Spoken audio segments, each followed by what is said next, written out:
Hey everyone, this is going to be a leftover video using these colors that I used in my previous video here, and I'm just going to let you sit back and watch a time lapse of these 6 leftover colors and how it turns out on this canvas.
And here's the results of our leftover paint pour.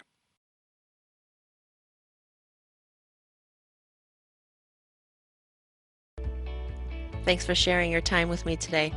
Be sure to like, subscribe, and most importantly, take care of each other.